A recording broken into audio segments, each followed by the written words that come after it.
කවිඳුයි කාවින්දයි ආදරය කියන මායාවේ පාවෙද්දී කාලය හිතාගන්නත් බැරි වේගෙන් ගෙවිලා ගියා. උසස් පෙළ විභාගයත් ඉවර වුණා. මාස ගානකට පස්සේ ප්‍රතිඵල ආපු දවසේ කවිඳුයි කාවින්දයි දෙන්නම විභාගයෙන් සම්පූර්ණයෙන්ම ෆේල්.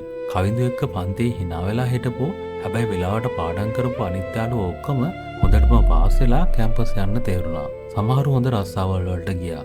ඒත් විභාගයේ ෆේල් වුණු කවිඳුට කිසිම රස්සාවක් නැහැ. අම්මගෙන් බැනුම් අහගෙන ඉඳලා හිටලා ගමේ කුලී වැඩකට ගියා. මේ අතරේ ගමේ කටකතා වලින් කාවින්දයාගේ අම්මලා මේ සම්බන්ධය ගැන දැනගත්තා.